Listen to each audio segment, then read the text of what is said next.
السلام علیکم خواتین و حضرات. مرشد کامل روحانی اسکالر جناب سید سرفراز احمد شاہ صاحب کی دل کی گہرائیوں سے نکلی روحانی گفتگو کے ساتھ آپ کی خدمت میں حاضر رخسانہ بشیر. کتاب ہے عرض فقیر، پیج 77. بچوں کی تربیت کا بہترین انداز کیا ہے؟ ہم اپنے بچوں کو اسلام کا صحیح نمونہ کیسے دکھا سکتے ہیں؟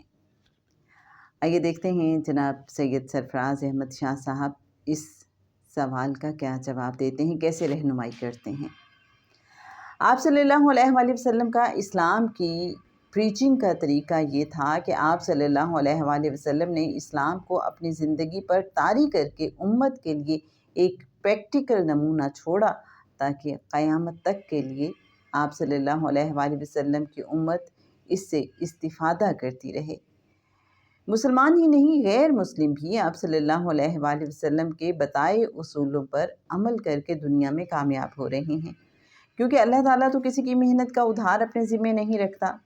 غیر مسلموں کو ان کی محنت اور نیکیوں کا اجر دنیا میں ہی عطا کر دیتا ہے. اس لیے ان کی زندگی میں ہمیں بہت زیادہ دنیاوی آسائشیں نظر آتی ہیں. بچوں کی تربیت کا بہترین انداز یہ ہے کہ ہم اپنے بچوں کو جیسا بنانا چاہتے ہیں ویسا بن کر ایک پریکٹیکل نمونہ ان کے سامنے پیش کرتے ہیں.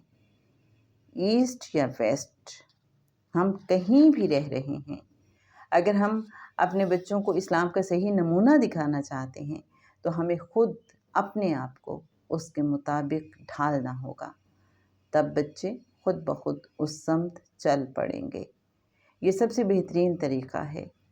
لیکن مسئلہ یہ ہے کہ میں اپنے بچے کو جو بنانا چاہتا ہوں خود اپنے آپ کو ویسا بہترین نمونہ نہیں بنا سکتا. میں خود تو مادر پدر آزاد رہنا چاہتا ہوں، لیکن بچوں سے یہ توقع رکھتا ہوں کہ وہ میرے ورڈ آف ماؤتھ سے ویسے بن جائیں گے جیسا میں انہیں بنانا چاہتا ہوں. بچوں کی بہترین تربیت کے لیے ضروری ہے کہ ہم وہی زندگی اختیار کریں جو ہم بچوں کو بنانا چاہتے ہیں، وہ اخلاق حسنہ اپنا لیں جو ہم بچوں میں دیکھنا چاہتے ہیں. تو لیجئے میرے اچھے سامعین، اچھے ناظرین، شاہ صاحب نے بتا دیا طریقہ کہ ہم بچوں کو جیسا بنانا چاہتے ہیں پہلے ہمیں اپنے آپ کو ویسا بنانا ہوگا، اس فارم میں اپنے آپ کو ڈھالنا ہوگا جیسا ہم چاہتے ہیں کہ ہمارے بچے ہو جائیں.